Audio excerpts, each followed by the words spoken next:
Hi hello welcome back to my YouTube channel. ಹಾಗೆಯೇ ಬೆಳಗಿನ ಶುಭೋದಯ. ನಾನು ಇವತ್ತು ಒಂದು ಹೀರೆಕಾಯಿ ಪಲ್ಯ ಮತ್ತು ಅಕ್ಕಿ ರೊಟ್ಟಿನ ಮಾಡಿ ರೆಸಿಪಿನ ತೋರಿಸೋಣ ಅಂತ ಅಂದ್ಕೊಂಡಿದ್ದೀನಿ. ಹಾಗೆಯೇ ನನ್ನ ಒಂದು ವೆಯ್ಟ್ ಲಾಸ್ ಜರ್ನಿ ಹೇಗಿರುತ್ತೆ ಅನ್ನೋದಕ್ಕೋಸ್ಕರ ಈ ವಿಡಿಯೋನ ಮಾಡ್ತಾಯಿದ್ದೀನಿ.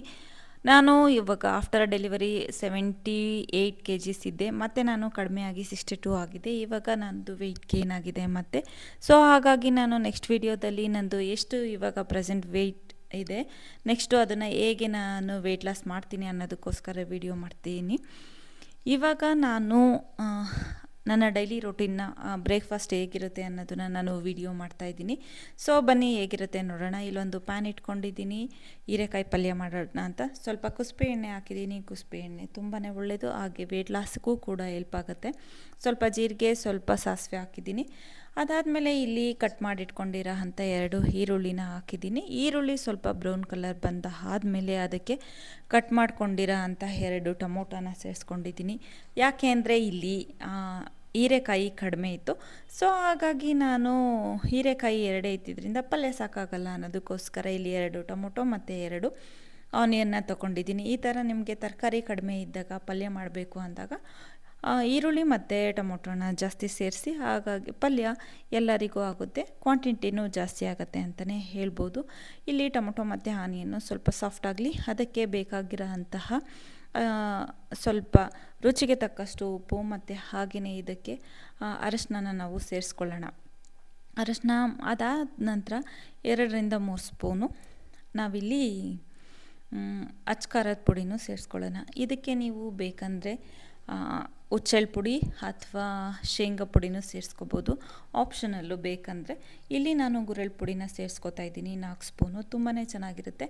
ಹಾಗೆಯೇ ಹೀರೆಕಾಯಿನ ತಿನ್ನೋದ್ರಿಂದ ನಮಗೆ ನೀರಿನಂಶ ಸಿಗುತ್ತೆ. ಹಾಗೆಯೇ ಹೀರೆಕಾಯಲ್ಲಿ ಫೈಬರ್ ಅಂಶ ಇರೋದ್ರಿಂದ, ನಾರಿನಂಶ ಇರೋದ್ರಿಂದ ತುಂಬಾ ಒಳ್ಳೆಯದು ಆರೋಗ್ಯಕ್ಕೆ. ಹಾಗೆಯೇ ಯಾರಿಗೆ ಕಾನ್ಸ್ಟಿಪೇಷನ್ ಇರುತ್ತೆ ಅಂಥವರಿಗೆ ಹೀರೆಕಾಯಿ ತುಂಬಾ ಒಳ್ಳೆಯದು. ಹಾಗೆಯೇ ಹೀರೆಕಾಯಲ್ಲಿ ವಿಟಮಿನ್ ಎ ಇರೋದ್ರಿಂದ ಕಣ್ಣಿಗೆ ತುಂಬಾ ಒಳ್ಳೆಯದು. ನೀವು ಒಂದು ಅಕ್ಕಿ ರೊಟ್ಟಿ ಜೊತೆ 250 ಗ್ರಾಮ್ ಪಲ್ಯ ತಿನ್ನೋದ್ರಿಂದ ನಿಮಗೆ ದೇಹಕ್ಕೆ ಬೇಕಾದಂತಹ ವಿಟಮಿನ್ಸು ಮತ್ತು ಫೈಬರ್ಸ್ ಎಲ್ಲದೂ ಸಿಗುತ್ತೆ. ಸೊ ಹಾಗಾಗಿ ನೀವು ರೈಸ್ ಇರ್ಬೋದು ಅಥವಾ ರೊಟ್ಟಿ, ಈ ಥರದ್ದು ಏನೇ ಇರ್ಬೋದು ಕಡಿಮೆ ತಿನ್ನಿ, ಪಲ್ಯಾಸು, ತರಕಾರೀಸು, ವೆಜಿಟೇಬಲ್ಸ್ ಜಾಸ್ತಿ ತಿನ್ನಿ ಅಂತಲೇ ಹೇಳ್ತೀನಿ. ಸೊ ಇದೇ ರೀತಿ ನನ್ನ ವೀಡಿಯೋಸ್ನ ಮಾಡಬೇಕಂತ ಅಂದ್ಕೊಂಡಿದ್ದೀನಿ. ಸೊ ಐ ಹೋಪ್ ಮಂಡೆಯಿಂದ ನಿಮಗೆ ಬ್ರೇಕ್ಫಾಸ್ಟು, ಲಂಚು ಯಾವ ಥರ ಇರುತ್ತೆ ಅನ್ನೋದನ್ನು ನಾನು ವಿಡಿಯೋ ಮಾಡ್ತೀನಿ. ಇವತ್ತು ಮತ್ತು ನೆನ್ನೆ ಎಲ್ಲ ಸಿಂಪಲ್ಲಾಗಿ ನಾನು ಬ್ರೇಕ್ಫಾಸ್ಟ್ ಹೇಗಿರುತ್ತೆ ಅನ್ನೋದಕ್ಕೋಸ್ಕರ ನಾನು ವಿಡಿಯೋ ಮಾಡ್ತಾಯಿದ್ದೀನಿ. ಇವತ್ತು ಇದಕ್ಕೆ ಯಾವುದೇ ರೀತಿಯ ಸಲಾಡ್ಸ್ ಆಗಲಿ ಮತ್ತು ಸೈಡ್ಸಿಗೆ ವೆಜಿಟೇಬಲ್ಸು ಅಥವಾ ಕುಕುಂಬರು ಯಾವುದನ್ನು ಇಟ್ಕೊಂಡಿಲ್ಲ. ನಾನು ಬರೀ ಪಲ್ಯ ಮತ್ತು ರೊಟ್ಟಿನ ಇಟ್ಕೊಂಡಿದ್ದೀನಿ. ಸೊ ಹೀರೆಕಾಯಿ ಹಾರ್ಟಿಗೂ ತುಂಬಾ ಒಳ್ಳೆಯದು, ವೆಯ್ಟ್ ಲಾಸ್ ಮಾಡೋರಿಗೆ ತುಂಬಾ ಹೆಲ್ಪ್ಫುಲ್ ಅಂತಲೇ ಹೇಳ್ಬೋದು. ಅದರಲ್ಲೂ ಸಮ್ಮರಿಗೆ ಹೀರೆಕಾಯಿ ಪಲ್ಯ ಅಥವಾ ಹೀರೆಕಾಯಿ ಸಾಂಬಾರು ಅಥವಾ ಹೀರೆಕಾಯಿ ತೋವೆ ತುಂಬಾ ಚೆನ್ನಾಗಿರುತ್ತೆ. ನೀವು ಮನೆಯಲ್ಲಿ ಮಾಡ್ಕೊಳ್ಳಿ, ತುಂಬಾ ಮನೆಯವರಿಗೂ ಆರೋಗ್ಯಕ್ಕೆ ತುಂಬಾ ಒಳ್ಳೆಯದಂತಲೇ ಹೇಳ್ತೀನಿ. ಇಲ್ಲಿ ಎಲ್ಲ ಮಸಾಲೆನೂ ಹಾಕಿದ್ದೀನಿ. ಇದಕ್ಕೆ ಸ್ವಲ್ಪ ನಾನು ನೀರು ಸೇರಿಸ್ಬಿಟ್ಟು 5 ನಿಮಿಷ ನಾನು ಬೇಯೋದಕ್ಕೆ ಇಡೋಣ. ನಾನು ಇಲ್ಲಿ ಅಡುಗೆ ಮಾಡ್ತಿರೋದು AMC ಪಾತ್ರೆ, ಇದಕ್ಕೆ ಜಾಸ್ತಿ ಟೈಮ್ ಬೇಕಾಗಲ್ಲ. ಇದು 5 ಮಿನಿಟ್ಸ್ ಸಾಕು ಅನಿಸುತ್ತೆ. ಲಾಸ್ಟು 90ಗೆ ಬಂದಾದಮೇಲೆ ನಾವು ಆಫ್ ಮಾಡಿದ್ರೆ ಸಾಕು. ಅದು ಕೂಲ್ ಆದಮೇಲೆ ಎಲ್ಲ ತರಕಾರಿನೂ ಬಾಯ್ಲ್ ಆಗಿರುತ್ತೆ. ಸೊ ಅಷ್ಟರೊಳಗಡೆ ಈ ಕಡೆ ನಾನು ಅಕ್ಕಿ ರೊಟ್ಟಿಗೆ ನಾನು ರೆಡಿ ಮಾಡ್ಕೊಳ್ಳೋಣ. ಬರೀ ಅಕ್ಕಿ ರೊಟ್ಟಿನೇ ಬೇಡ ಅನ್ನೋರು ಅದಕ್ಕೆ ಸ್ವಲ್ಪ ಜೋಳದ ಹಿಟ್ಟು ಮತ್ತು ರಾಗಿ ಹಿಟ್ಟು ಅಥವಾ ಗೋಧಿ ಹಿಟ್ಟು ಸೇರಿಸ್ಕೊಂಡ್ರೆ ನಿಮಗೆ ಇನ್ನೂ ಒಳ್ಳೆಯದು, ಆಮೇಲೆ ಹೆಲ್ದಿಯಾಗೂ ಕೂಡ ಇರುತ್ತೆ. ಆದರೆ ನಾನು ಇಲ್ಲಿ ಇವತ್ತು ಬರೀ ಅಕ್ಕಿ ರೊಟ್ಟಿನ ಮಾಡ್ತಾಯಿದ್ದೀನಿ. ನಾನು ನಿಮಗೆ ಇದು ಒಂದು ಟಿಪ್ಸ್ ಕೊಟ್ಟೆ, ಈ ಥರನೂ ನೀವು ಬೇಕಿದ್ದರೆ ವೆಯ್ಟ್ ಲಾಸ್ ಮಾಡೋರು ಈ ಥರನೂ ರೊಟ್ಟಿ ಮಾಡ್ಕೋಬೋದು ಅಂತ.